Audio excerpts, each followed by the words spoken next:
Adani Hindenburg case में supreme court ने 6 सदस्यों की एक्सपर्ट कमेटी बना दी है। रिटायर्ड जज एएम सप्रे इस कमेटी की अगुवाई करेंगे। कमेटी में नंदन नीलकनी को भी रखा गया है। सुप्रीम कोर्ट की कमेटी शेयर मार्केट का रेगुलेटरी फ्रेमवर्क मजबूत करने के उपाय सुझाएगी। साथ ही अडानी ग्रुप के शेयरों में तेज गिरावट से जुड़े विवादों की भी जांच करेगी। कमेटी को मामले की जांच सौंपने के साथ ही कोर्ट ने सेबी स्टॉक्स की कीमतों में हेरफेर की जांच रिपोर्ट तलब की है। अडानी ग्रुप के चेयरमैन गौतम अडानी ने ट्वीट कर कोर्ट के फैसले का स्वागत किया है। मुख्य चुनाव आयुक्त और चुनाव आयुक्तों की नियुक्ति पर सुप्रीम कोर्ट ने ऐतिहासिक फैसला सुनाया। अदालत ने आदेश दिया कि प्रधानमंत्री, लोकसभा में नेता प्रतिपक्ष और सुप्रीम कोर्ट के चीफ जस्टिस का पैनल इनकी नियुक्ति करेगा। पहले सिर्फ केंद्र सरकार इनका चयन करती थी।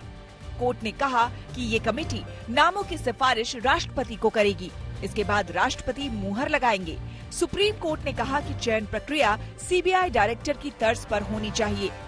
साथ ही कोर्ट ने ये भी कहा कि लोकतंत्र को बनाए रखने के लिए चुनाव प्रक्रिया की निष्पक्षता बनाए रखी जानी चाहिए।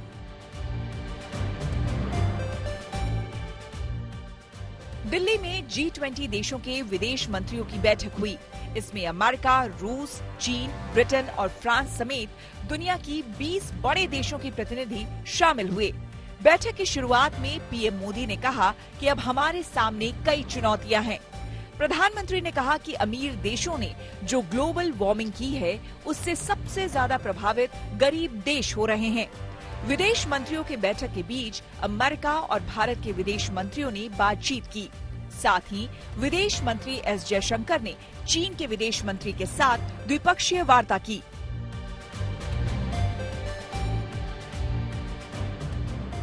दिल्ली में रायसीना डायलॉग का 8वां संस्करण हो रहा है। कार्यक्रम की मुख्य अतिथि इटली की प्रधानमंत्री जॉर्जिया मेलोनी हैं।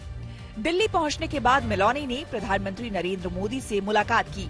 इसके बाद दोनों नेताओं ने साझा प्रेस कॉन्फ्रेंस किया। इस दौरान इटली की पीएम ने जमकर प्रधानमंत्री मोदी की तारीफ की।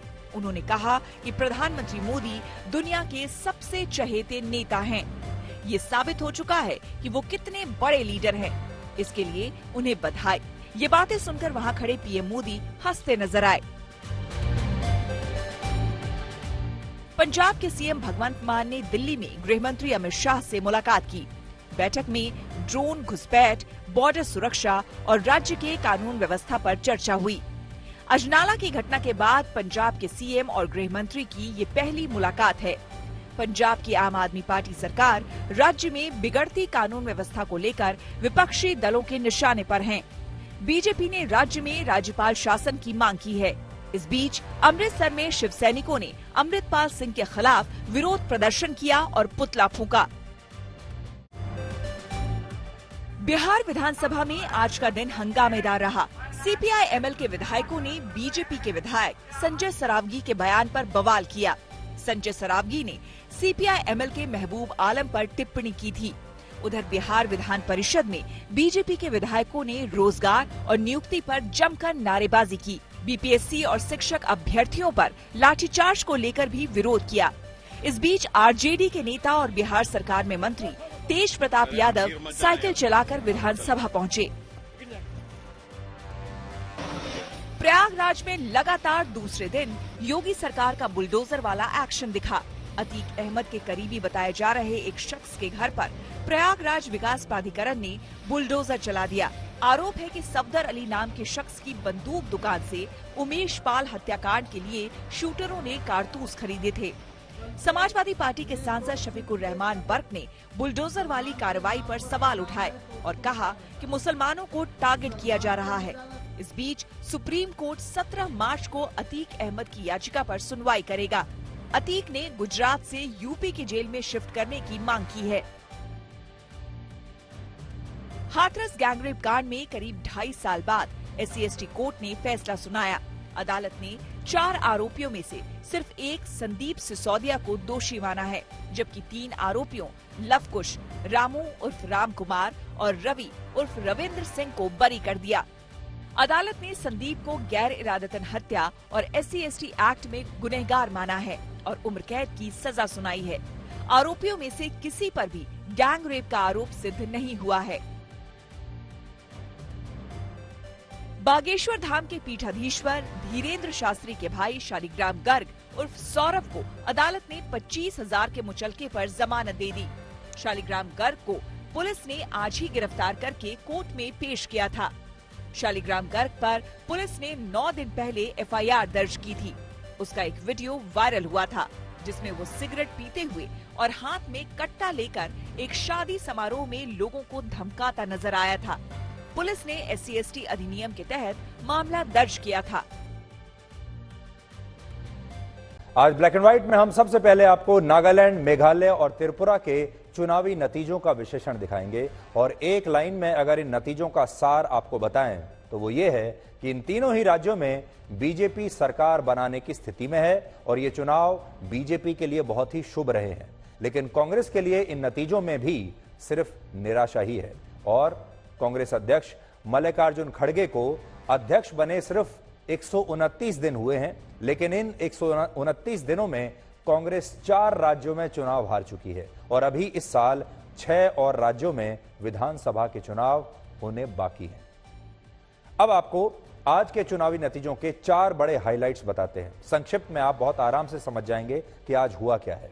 पहली बात यह कि इन चुनावों में बीजेपी का सक्सेस रेट 100% रहा है और वो इन तीनों राज्यों में ही सरकार बनाने की स्थिति में बहुत आराम से पहुंच गई है। इनमें त्रिपुरा में बीजेपी को पूर्ण बहुमत मिला है, जबकि नागालैंड और मेघालय में क्षेत्रीय पार्टियों के साथ मिलकर बीजेपी अपनी सरकार बना रही है। इनमें मेघालय में नेशनल पीपल्स पार्टी के अध्यक्ष और मौजूदा मुख्यमंत्री कॉनराड सांगमा ने आज शाम को ही गृह मंत्री अमित शाह से बात की है और बीजेपी के साथ गठबंधन करके नई सरकार बनाने पर अपनी सहमति जताई है। दूसरी बात यह कि इन चुनावों में कांग्रेस पार्टी की जबरदस्त हार हुई है। तीनों ही राज्यों में मेघालय इकलौता ऐसा राज्य था जहां कांग्रेस पार्टी काफी मजबूत स्थिति में थी। पिछली बार कांग्रेस ने मेघालय में 21 सीटें जीती थी, लेकिन इस बार वो वहां पर सिर्फ 5 सीटें जीत पाई है और कांग्रेस को 16 सीटों का नुकसान हुआ है। इसके अलावा नागालैंड में पिछली बार की तरह कांग्रेस को इस बार भी एक भी सीट नहीं मिली और पूरी कांग्रेस पार्टी को नागालैंड में 11,15,000 में से सिर्फ 40,000 वोट मिले हैं, जबकि बीजेपी को वहां पर 2,15,000 वोट मिले हैं और उसने 12 विधानसभा सीटें जीती हैं। त्रिपुरा में कांग्रेस ने लेफ्ट पार्टियों के साथ गठबंधन किया था और कुल 23 सीटों पर चुनाव लड़ा था, लेकिन इसके बावजूद वो वहां पर 23 में से सिर्फ 3 सीटें ही जीत पाई। तीसरी बात यह है कि इन नतीजों से यह पता चलता है कि बीजेपी हर चुनाव को, चाहे किसी भी राज्य में हो, कितनी गंभीरता से लेती है और त्रिपुरा में लगातार दूसरी बार पूर्ण बहुमत की सरकार बनाना बहुत बड़ी बात है, एक बहुत बड़ी उपलब्धि बीजेपी के लिए मानी जाएगी। त्रिपुरा में 25 वर्षों तक लेफ्ट पार्टियों की सरकार थी और 2018 में वहां पहली बार बीजेपी की सरकार बनी और एक बार फिर से बीजेपी को वहां अपने दम पर पूर्ण बहुमत मिल गया है।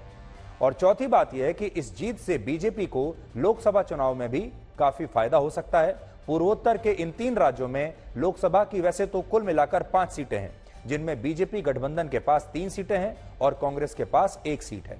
लेकिन जब भी कोई विधानसभा चुनाव होता है हमारे देश में, चाहे छोटे राज्य में हो या बड़े राज्य में हो, उससे एक माहौल बनता है और बीजेपी ने साल के शुरू में ही इन तीनों राज्यों में अच्छा प्रदर्शन करके जीत का एक माहौल अपने लिए देश में तैयार कर दिया है, जिसकी वजह से उसे 2024 में जो लोकसभा चुनाव होने वाला है उसमें जरूर फायदा होगा। बीजेपी की शानदार जीत पर प्रधानमंत्री नरेंद्र मोदी आज शाम को बीजेपी के मुख्यालय गए दिल्ली में और वहां पर उन्होंने अपने कार्यकर्ताओं से क्या कहा वो भी आज हम आपको सुनवाते हैं।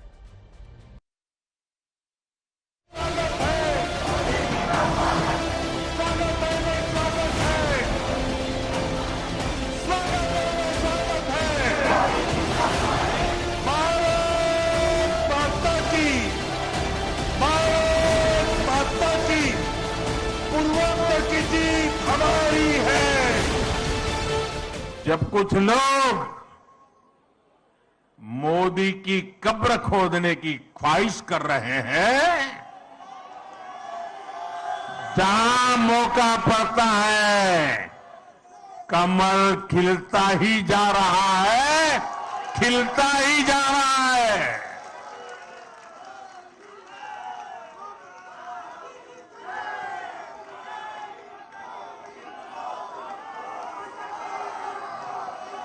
कुछ लोग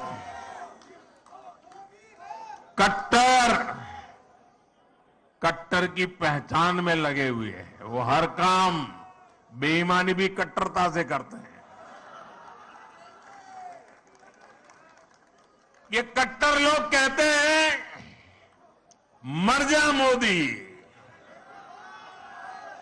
वो कहते हैं मर जा मोदी। देश कह रहे हैं मत जा मोदी, मत जा। आज के नतीजों के बाद कांग्रेस ने छोटों के प्रति अपनी नफरत को फिर से जग जाहिर कर दिया।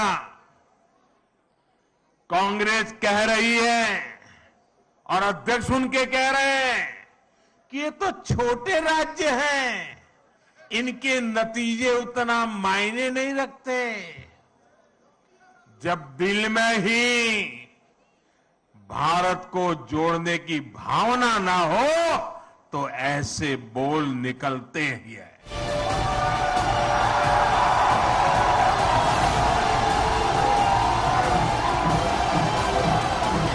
भारत के पहले प्रधानमंत्री हैं मोदी जी, जिन्होंने नॉर्थ ईस्ट में 50 बार से ज्यादा नॉर्थ ईस्ट का भ्रमण किया और नॉर्थ ईस्ट को मुख्य धारा में लेकर किया।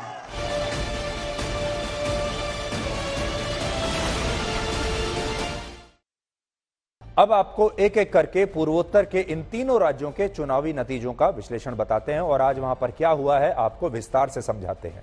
त्रिपुरा में बीजेपी और आईपीएफटी पार्टी के गठबंधन को 33 सीटें, लेफ्ट और कांग्रेस पार्टी के गठबंधन को 14 सीटें और टीएमपी यानी टिपरा मोथा पार्टी को 13 सीटों पर जीत मिली है। और इन नतीजों से साफ है कि त्रिपुरा में एक बार फिर से बीजेपी की ही सरकार बन रही है। हालांकि इस बार त्रिपुरा के चुनाव में एक नई पार्टी मैदान में थी जिसका नाम है टिपरा मोथा पार्टी और इस पार्टी ने अपने पहले ही चुनाव में 13 सीटें जीती हैं और बीजेपी गठबंधन को करीब इतनी ही यानी 11 सीटों का नुकसान हुआ है। इस पार्टी का नेतृत्व त्रिपुरा के राजघराने के वारिस कर रहे हैं जिनका नाम है प्रद्योत माणिक्य देव वर्मा और इस पार्टी को त्रिपुरा के आदिवासी समुदाय से काफी बड़ा समर्थन मिला है। आप कह सकते हैं कि इस पार्टी ने त्रिपुरा के चुनाव में एक शानदार डेब्यू किया है।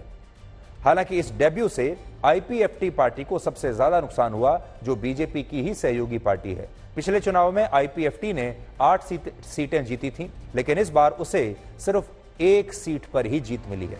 बीजेपी ने पिछले चुनाव में 35 सीटें जीती थीं और उसे इस बार भी 32 सीटों पर जीत मिली है। तो इससे आपको यह अंदाजा आएगा कि बीजेपी अपने अकेले दम पर त्रिपुरा में अब काफी मजबूत हो चुकी है और एक समय ऐसा आएगा जब वो बिना गठबंधन के भी सरकार बना सकेगी बहुत आराम से। 2018 के चुनाव में बीजेपी गठबंधन का वोट शेयर त्रिपुरा में 51% था जो इस बार के चुनाव में 40% रह गया है, तो वोट प्रतिशत में गिरावट हुई है। इसी तरह 2018 में लेफ्ट पार्टियों को करीब 42% वोट मिले थे जबकि इस चुनाव में लेफ्ट को सिर्फ 25% वोट ही मिले हैं।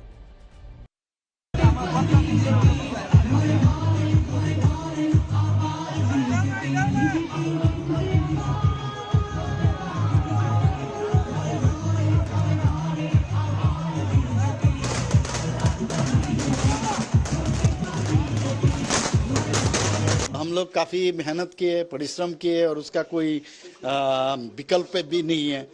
और खास करके हमारा प्रधानमंत्री जी जिस तरह उन्होंने त्रिपुरा को इतना वो लाइक करते हैं और हमेशा उनको एड्रेस करते हैं, वो आए हैं बार बार यहाँ, तो ये रिजल्ट होना ही था। लेकिन और चाहिए हम लोग को, और चाहिए था, वो नहीं हुआ, लेकिन हम लोग पूर्ण बहुमत मिल गया।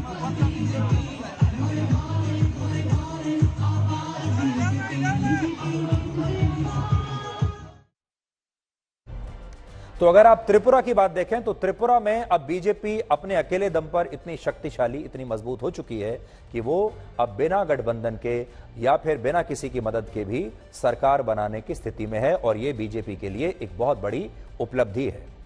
अब बात करते हैं नागालैंड की, और यहां भी बीजेपी गठबंधन एक बार फिर से सरकार में वापसी करने जा रहा है। इस बार के चुनाव में बीजेपी और उसकी सहयोगी पार्टी एनडीपीपी को 37 सीटें, एनपीएफ यानी नागा पीपल्स पार्टी को 2 सीट और अन्य पार्टियों को 21 सीटें मिली हैं और कांग्रेस का वहां पर खाता भी नहीं खुला, यानी कांग्रेस को वहां 0 सीट मिली है। पिछले चुनाव में बीजेपी गठबंधन को 29, एनपीएफ को 26 और अन्य दलों को 4 सीटें मिली थी। नागालैंड में बीजेपी ने 20 सीटों पर चुनाव लड़ा था, जिसमें से उसने 12 सीटें जीती हैं, यानी उसका स्ट्राइक रेट 60% रहा है। और इस समय भी नागालैंड में बीजेपी गठबंधन की ही सरकार है और नागालैंड के मुख्यमंत्री नेफ्यू रियो हैं। और इस चुनाव के नतीजों से स्पष्ट है कि एक बार फिर यही गठबंधन नागालैंड की सरकार में वापसी करेगा। तो यह भी बीजेपी के लिए त्रिपुरा के बाद दूसरे राज्य में यानी नागालैंड में भी खुशखबरी है। अब मेघालय के नतीजे के बारे में आपको बताते हैं। मेघालय में विधानसभा की 60 सीटें हैं, जिनमें से 59 सीटों पर चुनाव हुए थे और बहुमत के लिए 30 सीटों की जरूरत है। लेकिन चुनाव के नतीजों में किसी भी पार्टी को बहुमत नहीं मिला है, इसलिए वर्ष 2018 की तरह ही मेघालय में फिर से गठबंधन की सरकार बनने की ही संभावना है। इस चुनाव में एनपीपी राज्य की सबसे बड़ी पार्टी बनी है, यानी सिंगल लार्जेस्ट पार्टी। इस पार्टी को 26 सीटें मिली हैं, जो पिछले चुनाव से 7 सीटें ज्यादा हैं। बीजेपी ने पिछली बार की तरह इस बार भी 2 सीटें जीती हैं, जबकि मेघालय डेमोक्रेटिक अलायंस में शामिल पीपल्स डेमोक्रेटिक फ्रंट और Hill State People's Democratic Party को 2-2 सीटें मिली हैं और एनपीपी और बीजेपी के साथ इन दोनों पार्टियों की सीटें अगर हम मिला दें तो यह संख्या 32 हो जाती है, जो बहुमत से 2 सीट ज्यादा है। और इस तरह मेघालय में भी सरकार बनाने के लिए सभी समीकरण एनपीपी और बीजेपी गठबंधन के पक्ष में हैं। इस समय मेघालय में मेघालय डेमोक्रेटिक अलायंस की सरकार है, जिसमें एनपीपी और बीजेपी के साथ 2 और पार्टियां शामिल हैं। हालांकि गठबंधन में शामिल पार्टियों ने एक साथ चुनाव नहीं लड़ा था, लेकिन नतीजों के तुरंत बाद फिर से पोस्ट पोल अलायंस की संभावना अब वहां बन रही है और नतीजों के बाद ये सब पार्टियां एक बार फिर से इकट्ठा हो जाएंगी। चुनाव के नतीजे आने के बाद एनपीपी यानी नेशनल पीपल्स पार्टी, जो कि वहां की सिंगल लार्जेस्ट पार्टी है, उसके प्रमुख और मेघालय के मुख्यमंत्री कॉनराड सांगमा ने गृह मंत्री अमित शाह को आज शाम को ही फोन किया है और नई सरकार के लिए उनका समर्थन और आशीर्वाद मांगा है। इसलिए अब मेघालय में एनपीपी और बीजेपी के नेतृत्व वाले मेघालय डेमोक्रेटिक अलायंस की सरकार बनना अब लगभग तय है। कांग्रेस को मेघालय में बहुत बड़ा नुकसान हुआ है। 2018 के विधानसभा चुनाव में पार्टी को सबसे ज्यादा 21 सीटें मिली थी और अब इस बार ये सीटें घटकर सिर्फ 5 रह गई हैं। कांग्रेस को इस बार 16 सीटों का नुकसान हुआ है और उनका वोट प्रतिशत भी 28.5 से घटकर 13% रह गया है। मेघालय में सबसे बड़ा उलटफेर ममता बनर्जी ने किया है। ममता बनर्जी की पार्टी टीएमसी पहली बार मेघालय में चुनाव लड़ी और उसे 5 सीटों पर जीत मिली है। तो यह भी बात नोट करने वाली है कि ममता बनर्जी की पार्टी टीएमसी अब नॉर्थ ईस्ट में इन राज्यों में अपने पैर जमाना चाहती है और वो पहली बार मेघालय में चुनाव लड़ी और पहली बार में ही उसने 5 सीटें जीत ली हैं। ये नोट करने वाली बात है। तो आज के इन चुनावी नतीजों में जो सीखने वाली बात है वो ये है कि बीजेपी चाहे छोटे राज्यों में चुनाव हो या बड़े राज्यों में चुनाव हो, चाहे नॉर्थ ईस्ट का चुनाव हो या किसी और क्षेत्र का चुनाव हो, हर चुनाव को बहुत गंभीरता से लेती है। यहां पर आपको यह देखना होगा कि बीजेपी की पूरी जो टीम है वो एकजुटता के साथ चुनाव लड़ती है, चाहे प्रधानमंत्री हो, चाहे गृह मंत्री हो, चाहे कोई और मंत्री हो। बीजेपी की जो पूरी टीम है ये पूरी अपनी ताकत के साथ चुनाव प्रचार में उतरती है और उसका नेतृत्व खुद प्रधानमंत्री नरेंद्र मोदी सबसे आगे रहकर करते हैं। तो आपने देखा होगा प्रधानमंत्री मोदी खुद चुनाव प्रचार के लिए गए, जबकि दूसरी पार्टियां इन चुनावों में उतनी गंभीर नजर नहीं आती।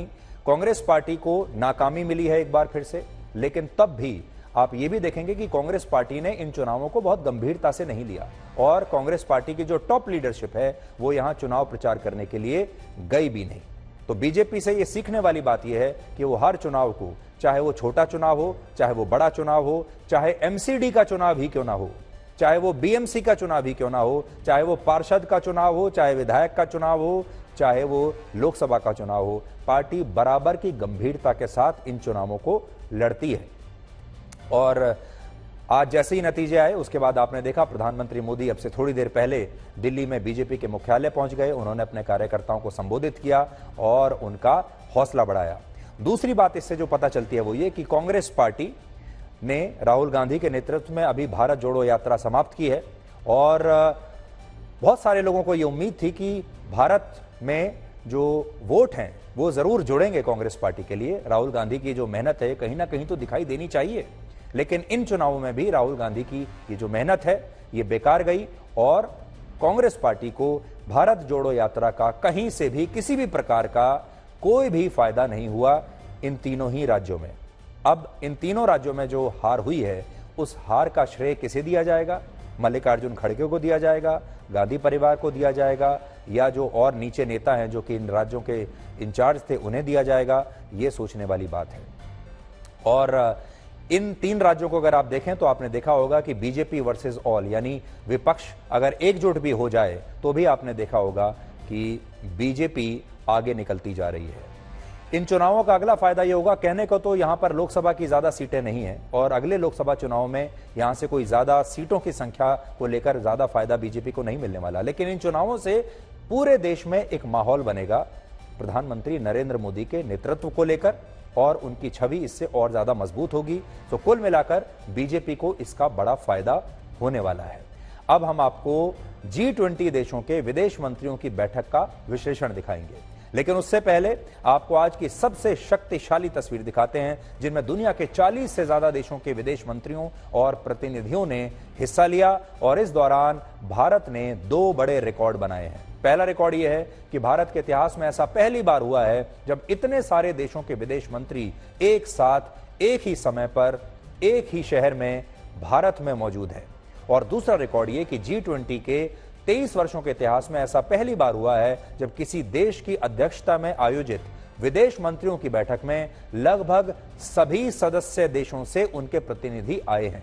और भारत के विदेश मंत्रालय का कहना है कि ऐसी बैठक इससे पहले कभी नहीं हुई थी। इसके अलावा आज की बैठक में दुनिया की 13 बड़ी अंतर्राष्ट्रीय संस्थाओं ने भी हिस्सा लिया, जिनमें वर्ल्ड ट्रेड ऑर्गेनाइजेशन यानी WTO के डायरेक्टर भी शामिल हैं। G20 को दुनिया के सबसे शक्तिशाली, प्रभावशाली और ताकतवर मंचों में से एक माना जाता है, लेकिन यह भी सच है कि इस ग्रुप के सदस्य देशों के बीच मतभेद होने की वजह से हर बार G20 समिट में कई बड़े देशों के विदेश मंत्री हिस्सा लेने से ही इनकार कर देते हैं।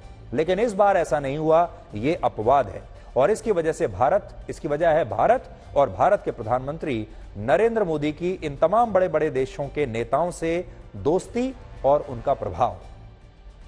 आज जब G20 देशों के विदेश मंत्रियों की बैठक हुई तब इसमें अमेरिका, रशिया, चीन, ब्रिटेन, कनाडा और ऑस्ट्रेलिया जैसे बड़े देशों के विदेश मंत्री एक साथ एक छत के नीचे मौजूद थे। और सोचिए कितनी बड़ी बात है कि इस समय अमेरिका और रशिया के बीच कितनी दुश्मनी चल रही है और हाल ही में इस वजह से अमेरिका के विदेश मंत्री ने अपना चीन का दौरा भी रद्द कर दिया था। और इतनी दुश्मनी के बावजूद भी अमेरिका और रशिया के विदेश मंत्री एक साथ एक ही शहर में एक ही छत के नीचे हैं। इसी तरह ब्रिटेन ने रशिया के खिलाफ कई तरह के आर्थिक प्रतिबंध लगाए हुए हैं और दोनों देशों के बीच यूक्रेन को लेकर जबरदस्त तनाव है, बातचीत बंद है और भारत और चीन के बीच भी तनाव कम नहीं है। लेकिन इसके बावजूद भारत इन तमाम देशों के विदेश मंत्रियों को एक साथ एक देश में, एक शहर में और एक ही समय पर एक छत के नीचे लाने में कामयाब रहा है। और यह सब कुछ भारत इसलिए कर पाया क्योंकि आज भारत इन सभी देशों की जरूरत बन चुका है। इन सभी देशों को भारत की दोस्ती की आवश्यकता है और भारत एक ऐसी स्थिति में है कि ये देश चाहे भारत को पसंद ना भी करें लेकिन भारत को इग्नोर नहीं कर सकते। आज G20 समिट की बैठकें 2 सेशंस में हुई, यानी 2 सत्रों में हुई, जिनमें पहले सत्र में विकास, ऊर्जा और खाद्य सुरक्षा से जुड़े मामलों पर चर्चा हुई और इस सत्र में मल्टीलेटरलिज्म के विचार पर जोर दिया गया। ये विचार एक समान लक्ष्य की पूर्ति के लिए अलग अलग देशों को एक साथ लाने पर बल देता है और फिलहाल G20 देशों को इसी की सबसे ज्यादा आवश्यकता है। भारत की कोशिश ये है कि ये तमाम देश सिर्फ चर्चा के लिए एक साथ न दिखाई दें, बल्कि ये अपने मन से कड़वाहट को दूर करके, आपसी मतभेदों को दूर करके एक साथ काम भी कर पाएं। क्योंकि अभी अमेरिका, रशिया और चीन के विदेश मंत्री इस बैठक में शामिल तो हुए हैं, लेकिन इन देशों के विदेश मंत्रियों ने एक दूसरे से उचित दूरी बनाकर रखी। और रशिया के विदेश मंत्री ने यह भी कहा कि वो पश्चिमी देशों के नेताओं के व्यवहार के लिए भारत से माफी मांगते हैं, क्योंकि इन नेताओं ने इस बैठक के मकसद को समझा ही नहीं। यानी जैसे हमारे देश में आपने देखा होगा, जब किसी के घर में कोई शादी होती है तो बहुत सारे लोग सिर्फ रिश्तेदारी निभाने के लिए, या जिसके घर में शादी होती है उसके मान सम्मान और मर्यादा के लिए उसमें शामिल तो हो जाते हैं, लेकिन वो ना तो एक दूसरे से बातचीत करते हैं और ना ही इसमें तस्वीरें खिंचवाते हैं। ऐसे लोग आपस में बात भी नहीं करते और इनके मतभेद हमेशा उजागर रहते हैं। ठीक वैसा ही आज G20 की इस बैठक में भी हुआ। मतभेद इतने ज्यादा थे, अमेरिका के विदेश मंत्री रशिया के विदेश मंत्री से बात नहीं करना चाहते, एक साथ बैठना नहीं चाहते। इसी तरह जो पश्चिमी देशों के विदेश मंत्री जो हैं, उन्होंने कहा कि हमारे आपसी मतभेद इतने ज्यादा हैं कि हम एक साथ कोई जॉइंट स्टेटमेंट पर हस्ताक्षर भी नहीं कर सकते, ना ही हम एक साथ फोटो खिंचवा सकते हैं। तो आप सोचिए, बड़ी बात यह है कि इतने बड़े बड़े देशों के विदेश मंत्री यहां पर आ तो गए, लेकिन ना तो वो बात करने के लिए तैयार हैं, ना एक दूसरे के साथ बैठने के लिए तैयार हैं, और ना ही एक साथ फोटो खिंचवाने के लिए तैयार हैं। समझौते की बात तो बहुत दूर रही, इतना भी मुश्किल हो गया कि ये सारे लोग मिलकर एक जॉइंट स्टेटमेंट पर हस्ताक्षर कर सके। इस बैठक का दूसरा सत्र सबसे महत्वपूर्ण था, जिसमें आतंकवाद और दूसरी वैश्विक चुनौतियों पर चर्चा हुई और मानवीय सहायता और आपदा जोखिम पर भी सभी देशों ने अपने अपने पक्ष रखे। लेकिन इस दौरान इस बैठक में अंतर्राष्ट्रीय गुटबाजी दिखाई दी, जिसकी वजह से इस बैठक में शामिल होने वाले सभी नेताओं का एक जॉइंट स्टेटमेंट नहीं आ पाया। यानी ये सारे नेता किसी भी एक ऐसे स्टेटमेंट पर एक साथ राजी नहीं हो पाए जिस पर ये सब हस्ताक्षर कर सके। इसके अलावा इस बैठक से पहले और इस बैठक के बाद इन सभी नेताओं ने ग्रुप फोटो भी नहीं खिंचवाया, जिसे हम फैमिली फोटो G20 में कहा जाता है। और ऐसा इसलिए हुआ क्योंकि रशिया और यूक्रेन युद्ध को लेकर इन देशों के बीच जबरदस्त मतभेद हैं। अब हम आपको इस वीडियो के जरिए इस बैठक के हाइलाइट्स दिखाते हैं, आप भी देखिए, क्योंकि तस्वीरों में आज जो आपको देखने को मिलेगा ऐसा अभूतपूर्व है, ऐसा इससे पहले कभी नहीं हुआ।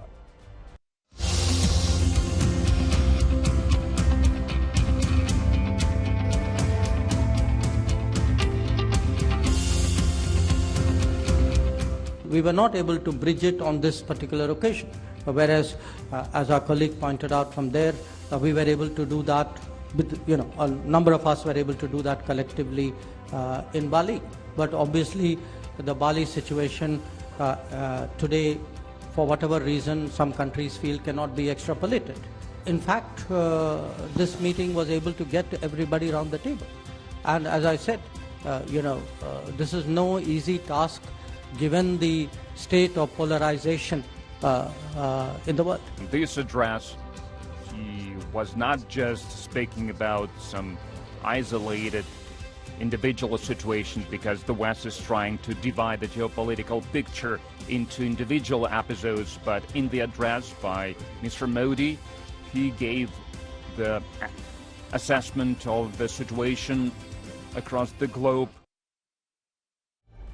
अब आप ये सोचेंगे कि ये सारे विदेश मंत्री अपने अपने देशों से इतनी दूर यहां भारत में आए, दिल्ली में आए, इन्होंने बैठक भी की, फिर भी किसी मुद्दे पर जो है ये एक साथ राजी नहीं हुए, ना ही इन्होंने जॉइंट स्टेटमेंट की और ना ही इन्होंने एक साथ फोटो खिंचवाई।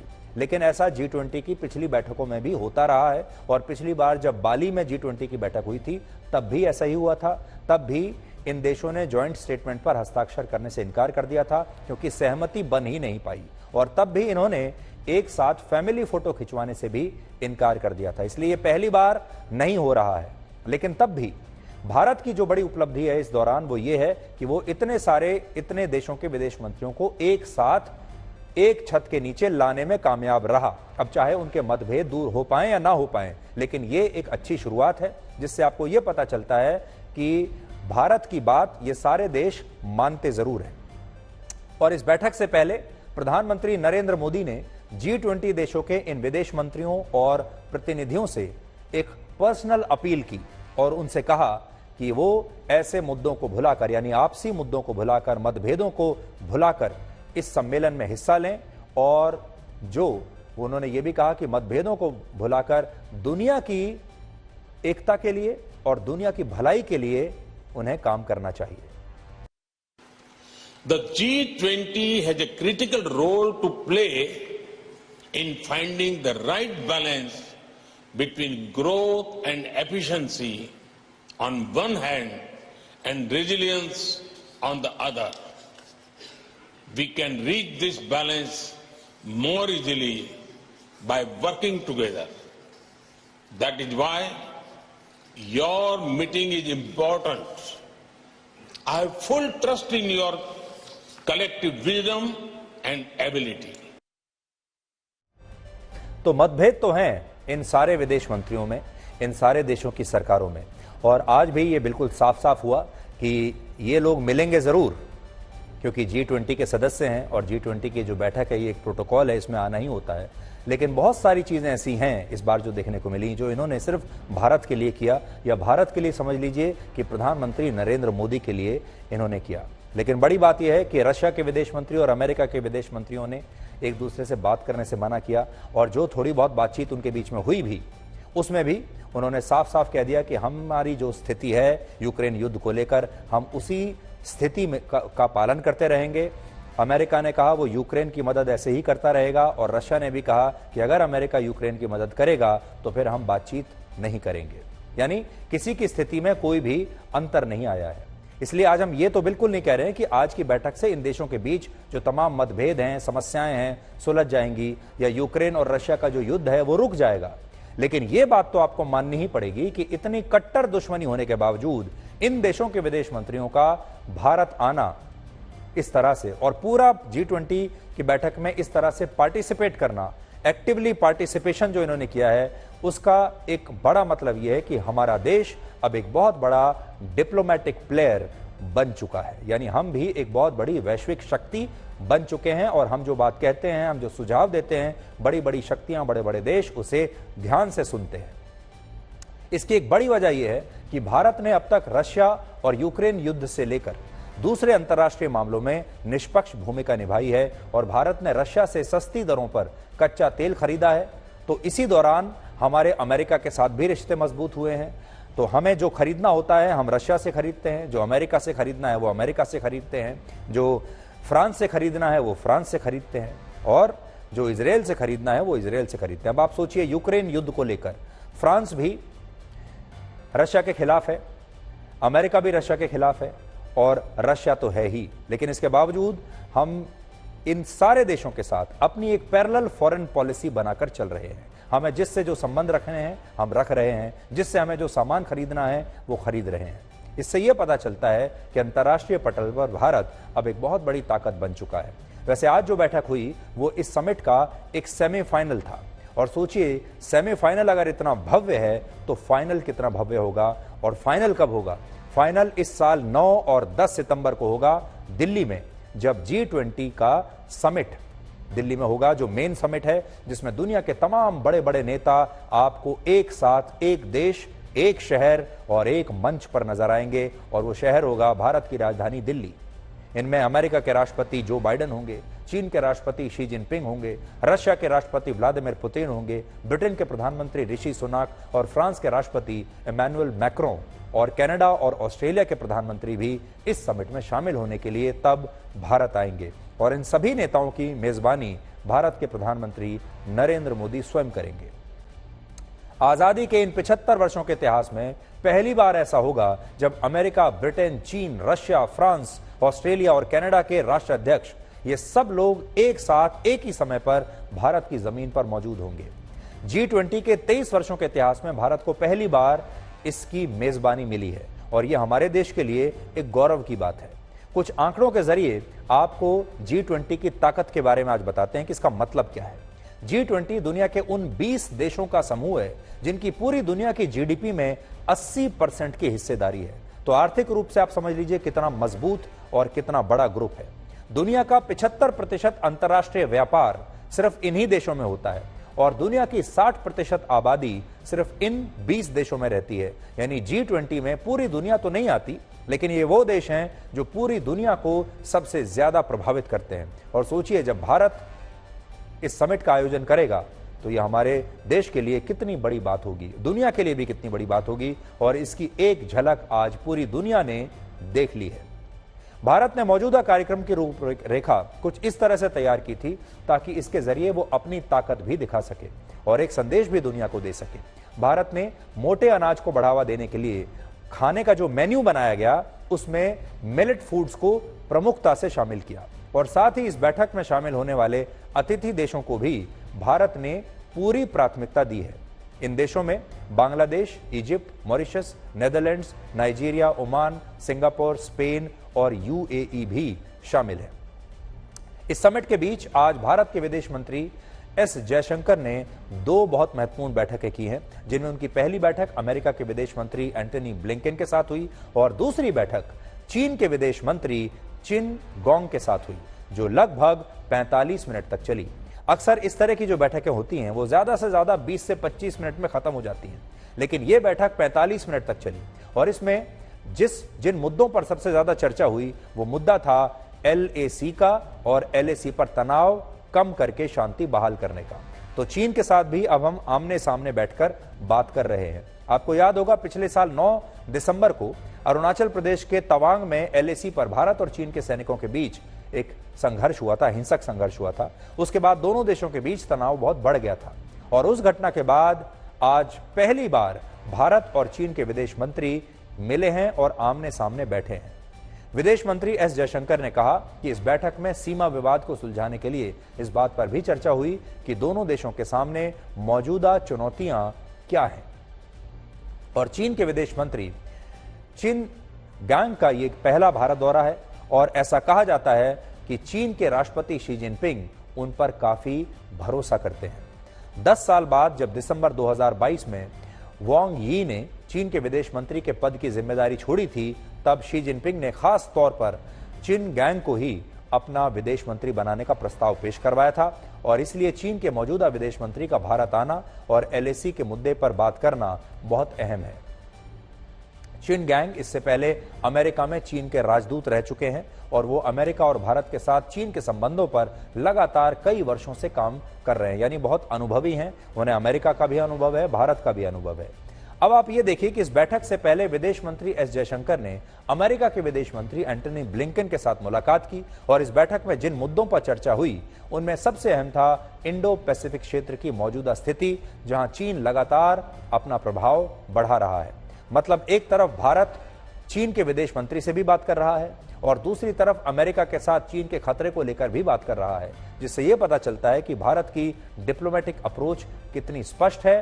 और इसके साथ ही इसके बाद जब यह बैठक खत्म हो जाएगी तो उसके बाद क्वाड देशों के विदेश मंत्रियों की बैठक भी होगी, जिसकी अध्यक्षता एस जयशंकर खुद करेंगे। और क्वाड जो आप जानते हैं ये एक ऐसा फ्रंट है जो असल में चीन का मुकाबला करने के लिए ही बना है। There are real problems in that relationship that need to be looked at, that need to be discussed very openly and candidly between us. That's what we sought to do today. We also had a brief discussion on what was happening in the G20 framework, but the thrust of the meeting was really on our bilateral relationship and the challenges in the bilateral relationship. G20 की स्थापना वर्ष 1999 में हुई थी और उस समय इसका मकसद था इसके सदस्य देशों में आर्थिक स्थिरता को बनाए रखना और इसी वजह से तब G20 के जो समिट हुआ करते थे उसमें इन देशों के राष्ट्र अध्यक्ष शामिल नहीं होते थे। लेकिन वर्ष 2008 से ये परंपरा बदली और अब हर साल G20 की तरफ से एक वार्षिक सम्मेलन होता है जिसमें इन सभी 20 देशों के राष्ट्र प्रमुख शामिल होते हैं और इसमें भारत की भूमिका भी बहुत महत्वपूर्ण है। आज भारत G20 समिट की मेजबानी भी कर रहा है जिसमें रशिया और चीन जैसे देश हैं और हम क्वाड देशों का भी हिस्सा हैं जिसमें अमेरिका, जापान और ऑस्ट्रेलिया शामिल है और इससे भारत की ताकत के बारे में आपको और पूरी दुनिया को पता चलता है। आज आप ये भी देखिए कि जिस समय भारत को आजादी मिली थी उसी दौर में पाकिस्तान का भी निर्माण हुआ था और भारत और पाकिस्तान लोकतांत्रिक रूप से एक समय में ही अस्तित्व में आए। लेकिन आज पाकिस्तान की स्थिति यह है कि वो ना तो G20 देशों का हिस्सा है और ना ही वहां G20 जैसे सम्मेलन की कल्पना भी आप कर सकते हैं और आज भारत एक वैश्विक राजनीति का गढ़ बन चुका है। वहीं पाकिस्तान आज आतंकवाद का गढ़ बन चुका है। तो आप सोचिए कि एक ही समय में इन दोनों देशों ने अपनी यात्राएं शुरू की, भारत और पाकिस्तान ने, और पाकिस्तान ने क्या किया और हम कहां से कहां आ गए। G20 के इन विदेश मंत्रियों के अलावा आज इटली की प्रधानमंत्री भी एक और कार्यक्रम में शामिल होने के लिए दिल्ली में है, और उस कार्यक्रम में बोलते हुए इटली की प्रधानमंत्री ने कहा कि भारत के प्रधानमंत्री नरेंद्र मोदी दुनिया के सबसे लोकप्रिय नेता हैं, जिन्हें लोग सबसे ज्यादा प्यार करते हैं। और उन्होंने ये भी कहा कि प्रधानमंत्री मोदी ऐसे नेता हैं जिनकी अप्रूवल रेटिंग दुनिया में सबसे ज्यादा है। I firmly believe that there's a lot that we can do together, and I'm not sure if this will lead me to the approval rate that the Prime Minister Modi has reached. I think is the most loved one of all around the world. But I mean, this has really proven that he has been a major leader, and congratulations for that, Prime Minister. अब हम आपको supreme court के उन दो फैसलों के बारे में बताएंगे जिनकी आज दिन भर चर्चा होती रही, और ये दोनों ही बहुत बड़े फैसले हैं, इसलिए ध्यान से सुनिएगा। इनमें पहला फैसला भारत के मुख्य चुनाव आयुक्त और चुनाव आयुक्त की नियुक्ति की प्रक्रिया को लेकर आया है, जिसे सुप्रीम कोर्ट ने आज से बदल दिया है। सुप्रीम कोर्ट ने आज कहा है कि अब से भारत के चीफ इलेक्शन कमिश्नर और इलेक्शन कमिश्नर की नियुक्ति उसी प्रक्रिया के तहत होगी जिस प्रक्रिया के तहत सीबीआई के डायरेक्टर को नियुक्त किया जाता है। इसके लिए पहले एक विशेष कमेटी बनाई जाएगी, और ये कमेटी जिन नामों की सिफारिश करेगी उन्हें राष्ट्रपति द्वारा इस पद पर नियुक्त किया जाएगा। और इस कमेटी में कुल मिलाकर 3 लोग होंगे। पहले देश के प्रधानमंत्री, दूसरे सदस्य होंगे लोकसभा में विपक्ष के नेता विपक्ष, और तीसरे होंगे सुप्रीम कोर्ट के मुख्य न्यायाधीश। संक्षेप में कहें तो सुप्रीम कोर्ट ने आज कह दिया है कि अब से मुख्य चुनाव आयुक्त को नियुक्त करने की प्रक्रिया में भी सुप्रीम कोर्ट के मुख्य न्यायाधीश शामिल होंगे, जबकि पहले ऐसा नहीं होता था। अब देखिए पहले कैसे होता था। पहले चीफ इलेक्शन कमिश्नर की नियुक्ति केंद्र सरकार की सिफारिश पर राष्ट्रपति द्वारा की जाती थी, लेकिन अब सुप्रीम कोर्ट के इस फैसले के बाद यह प्रक्रिया पूरी तरह से बदल दी जाएगी। सुप्रीम कोर्ट के 5 जजों की बेंच ने जिन याचिकाओं पर सुनवाई करते हुए यह फैसला दिया है, उनमें यह कहा गया था कि भारत के चीफ इलेक्शन कमिश्नर का चुनाव भी वैसे ही होना चाहिए जैसे कॉलेजियम सिस्टम के तहत जजों की नियुक्ति होती है। नोट करने वाली बात यह है कि सुप्रीम कोर्ट का यह फैसला तब तक लागू रहेगा जब तक संसद इसे लेकर कोई कानून नहीं बना देती। इस समय भारत के chief election commissioner Rajeev Kumar हैं, और उनका कार्यकाल फरवरी 2025 तक है। इसलिए अब यह भी तय है कि 2024 में होने वाले लोकसभा चुनाव उनके ही कार्यकाल में होंगे, और ये नई जो व्यवस्था सुप्रीम कोर्ट ने आज बनाई है ये 2025 में जाकर कहीं लागू होगी। अभी ये लागू नहीं हो पाएगी क्योंकि जो मौजूदा मुख्य चुनाव आयुक्त हैं उनका कार्यकाल फरवरी 2025 तक है। लेकिन बड़ी बात यह है कि अब मुख्य चुनाव आयुक्त की नियुक्ति में भी सुप्रीम कोर्ट का दखल रहेगा। ये एक बड़ी बात है। अब आपको बताते हैं आज के दूसरे फैसले के बारे में, और दूसरा फैसला है अडानी के बारे में। उसमें क्या हुआ है देखिए। ये जो फैसला आया है ये गौतम अडानी पर लग रहे आरोपों की जांच से जुड़ा हुआ है। आपको याद होगा हाल ही में हिंडनबर्ग रिसर्च की एक रिपोर्ट में अडानी ग्रुप पर उसकी कंपनियों के शेयर्स की कीमतों में हेराफेरी के आरोप लगाए थे, और इस मुद्दे पर सुप्रीम कोर्ट में 4 अलग अलग याचिकाएं दायर हुई थी। इस मामले में अदालत से जांच कराने की मांग की गई थी, जिसे आज सुप्रीम कोर्ट ने स्वीकार कर लिया है। आज सुप्रीम कोर्ट ने इस मामले की जांच के लिए 6 सदस्यों की एक कमेटी बनाई है, और इस कमेटी की अध्यक्षता सुप्रीम कोर्ट के रिटायर्ड जज अभय मनोहर सप्रे करेंगे। जबकि इनके अलावा इस कमेटी में स्टेट बैंक ऑफ इंडिया के पूर्व चेयरमैन ओपी भट्ट, रिटायर्ड जज जेपी देवधर, आईसीआईसीआई बैंक के पूर्व एमडी केवी कामत, इन्फोसिस के को फाउंडर नंदन नीलेकणी और वरिष्ठ वकील सोमशेखर सुंदरेसन को शामिल किया गया है। केंद्र सरकार ने इस कमेटी के लिए सीलबंद लिफाफे में कुछ नाम प्रस्तावित किए थे, जिन्हें सुप्रीम कोर्ट ने स्वीकार नहीं किया, और सुप्रीम कोर्ट ने कहा कि वो इस मामले में पूरी पारदर्शिता चाहता है, और इसलिए अगर सरकार द्वारा प्रस्तावित लोगों को कमेटी का सदस्य बनाया जाता है तो इससे ऐसा लगेगा कि ये कमेटी सरकार द्वारा ही गठित की गई है। ये कमेटी 3 बातों की जांच करेगी। पहला, हिंडनबर्ग रिसर्च की रिपोर्ट में लगाए गए आरोप सही हैं या गलत। दूसरा, इस रिपोर्ट से भारत के शेयर बाजार पर क्या असर पड़ा, इसकी भी जांच होगी। और तीसरा, क्या अडानी ग्रुप की कंपनियों द्वारा किसी भी नियम का उल्लंघन किया गया है। और ये कमेटी निवेशकों को जागरूक करने के उपाय भी सुझाएगी। अडानी ग्रुप के चेयरमैन गौतम अडानी ने सुप्रीम कोर्ट के इस फैसले का स्वागत किया है और उन्होंने एक आज ट्वीट किया है जिसमें लिखा है कि सत्य की जीत होगी। हालांकि यहां समझने वाली बात यह भी है कि इस मामले की जांच शेयर बाजार को रेगुलेट करने वाली संस्था सेबी द्वारा ही की जाएगी। सेबी सुप्रीम कोर्ट की एक्सपर्ट कमेटी को जांच की स्थिति बताती रहेगी और सेबी को अपनी जांच रिपोर्ट सुप्रीम कोर्ट को 2 महीने के अंदर एक सील बंद लिफाफे में अब सौंपनी होगी। दिलचस्प बात यह है कि सुप्रीम कोर्ट के इस फैसले के बाद आज अडानी ग्रुप के शेयरों में 5% तक की वृद्धि हुई है। लोगों ने सोचा था कि इससे गिरावट होगी, लेकिन इससे अडानी ग्रुप के शेयरों में वृद्धि हुई है। आपको याद होगा संसद में भी इसे लेकर बड़ा हंगामा हुआ था और विपक्षी दल राहुल गांधी के नेतृत्व में लगातार ये कह रहे थे कि इसकी जांच होनी चाहिए, इस पर एक जेपीसी बैठनी चाहिए और सरकार को इसकी जांच का आश्वासन देना चाहिए।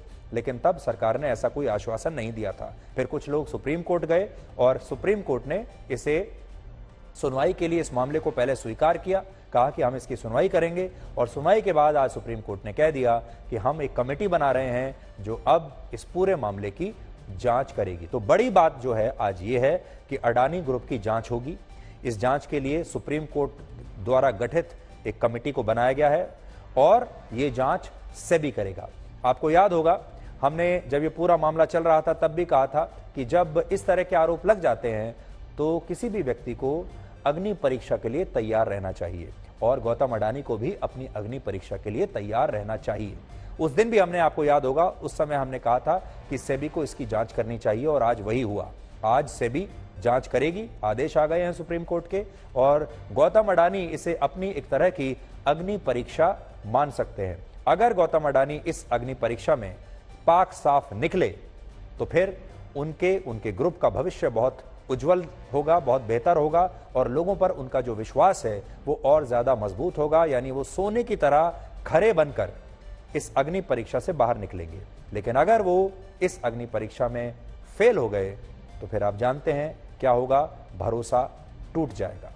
अब हम आपको एक जबरदस्त स्टिंग ऑपरेशन दिखाने वाले हैं जिससे आपको यह पता चलेगा कि भारत में फोरेंसिक साइंस लेबोरेटरीज यानी एफएसएल में कैसे पैसा देकर रिपोर्ट्स आसानी से बदलवाई जा सकती हैं। यह स्टिंग ऑपरेशन हमने उत्तर प्रदेश और हरियाणा की कुछ एफएसएल लैब्स में किया है और आप सोचिए अगर एफएसएल की लैब्स में रिपोर्ट्स के में इस तरह मिलावट कर दी जाएगी तो अदालत से अपराधियों को सजा और पीड़ितों को इंसाफ कैसे मिलेगा। इसलिए यह स्टिंग ऑपरेशन आज हमारे देश की सरकारों को और न्यायिक व्यवस्था से जुड़े लोगों को भी बहुत ध्यान से देखना चाहिए।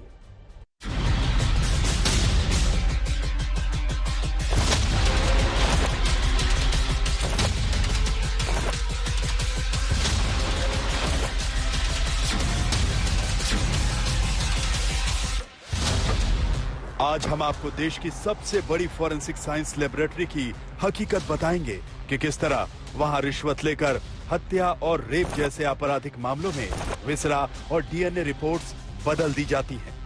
आपराधिक मामलों में अदालत भी सबसे ज्यादा भरोसा एफएसएल रिपोर्ट्स पर करती है। कई बार गवाह और सबूत गलत हो सकते हैं, लेकिन काफी हद तक माना जाता है कि विसरा रिपोर्ट, डीएनए सैंपल्स झूठ नहीं बोल सकते, क्योंकि ये रिपोर्ट्स वैज्ञानिक परीक्षणों पर आधारित होते हैं। लेकिन ये स्टिंग ऑपरेशन देखकर एफएसएल रिपोर्ट से आपका भरोसा उठ सकता है।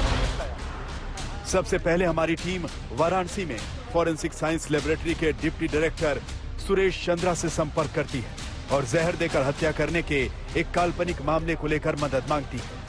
सुरेश चंद्रा एफएसएल रिपोर्ट्स में हेरफेर के लिए राजी हो गया और रिपोर्ट्स में जहर से मौत की बात ना आए, इसके बदले में 10 लाख रुपए की रिश्वत की मांग की। ये क्या चाह रहा है? ये चाह रहा है कि उसमें पॉइजन ना निकले, कुछ भी ना निकले। ये कल देख करके ही हम चीज बता पाएंगे। हाँ, और उसका देखने सुनने का सारा फीस पड़ेगा, आप समझ लीजिए। हाँ, ये करवाना न करवाना क्योंकि ऐसा है, इसको हम पता करें, अपनी टीम को देखें सुने, बाद में आदमी जो है यहाँ जब चला गया तो उसके बाद आता ही नहीं, हम करवा दे, कल ही करवा देंगे हैंड टू हैंड। नहीं, हमको पूरा नहीं चाहिए, हमको टीम जो है 10,000 रुपये चाहिए सब रेफरेंस से कंप्यूटर वगैरह हम देखने के लिए। हाँ सर, हम करवा देंगे सर। इसके बाद हमारी टीम ने फिर से वाराणसी एफएसएल के डिप्टी डायरेक्टर सुरेश चंद्रा से मुलाकात की। उनको भरोसा दिलाने के लिए जहर देने के कई लक्षण बताए और कहा कि डेड बॉडी के नाखून और होठ नीले पड़ गए थे, जबकि पूरा केस ही काल्पनिक था। यार इसमें जो है उसके लक्षण बहुत हैं पॉइजन के, उसके नेल और लिप में नीला। अच्छा। और लिप में और ओवरनाइट पोस्टमार्टम हुआ, मीन्स एक दिन बाद पोस्टमार्टम हुआ। हाँ, ऐसा कुछ हुआ। जिस दिन डेथ हुई है उसके अगले दिन हुआ पोस्टमार्टम। सर अब जो भी आपके सामने आखिर में उसने 10 लाख रुपए की मांग करते हुए कहा कि यह रिपोर्ट सुप्रीम कोर्ट तक काम करेगी। क्या बताया? उसमें टीम बना करना पड़ेगा। अच्छा। अगर हम 2-3 आदमी, अच्छा, 2 या 3 एक्सपर्ट डालें, अच्छा, तब हो पाएगा। ठीक है सर, कीजिए। सिंगल आदमी नहीं कर पाएगा। अच्छा, तो टीम का खर्चा बढ़ जाएगा। ठीक है, कोई बात नहीं सर, क्या खर्चा आ जाएगा? जब आप अपना समय बचाने के लिए पैसा खर्च करने लगे हैं, तब समझ लीजिए कि आप अमीर बन गए हैं।